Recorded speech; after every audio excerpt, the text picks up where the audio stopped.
Imagine a world where naval power was defined by majestic wooden sailing ships, a tradition stretching back centuries, suddenly facing an utterly alien machine of war. This dramatic shift was about to unfold during the American Civil War. The events that immediately preceded the first Ironclad engagement involved the Confederate States of America's innovative decision to convert a scuttled Union warship into an armored vessel, prompting the Union to construct its own groundbreaking Ironclad in response. This urgent naval arms race was driven by critical strategic needs.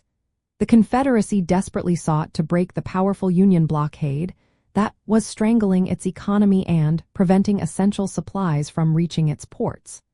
Traditional wooden ships were simply no match for the Union's larger fleet, especially with the increasing effectiveness of new shell-firing cannons that could devastate wooden hulls.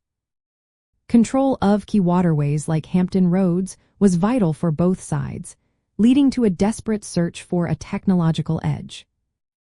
The story begins with the sinking of the Union steam frigate USS Merrimac during the Confederate capture of the Norfolk Naval Shipyard in April 1861. However, Confederate engineers, under the direction of Secretary of the Navy Stephen Mallory, devised a bold plan.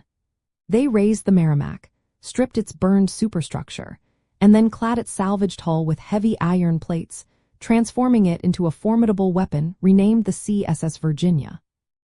News of this fearsome vessel's construction quickly reached Washington, D.C., causing significant alarm within the Union government.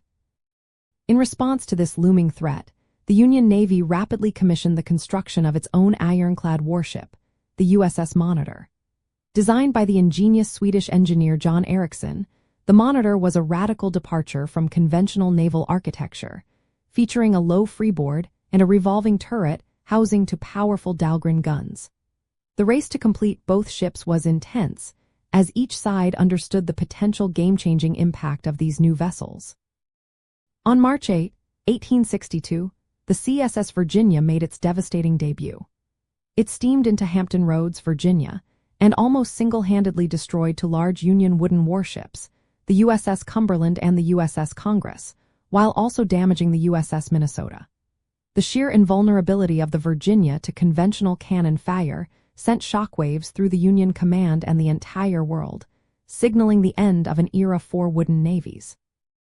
This immediate, terrifying success of the CSS Virginia set the stage for one of history's most pivotal naval encounters. The stage was now set for the arrival of the USS Monitor, which, having arrived after a perilous journey, would confront the Confederate Ironclad the very next day.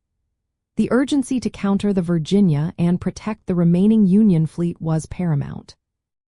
Therefore, the critical sequence of events, from the Confederate salvage and conversion of a scuttled ship to the Union's swift, innovative counter-response, culminated in a technological showdown.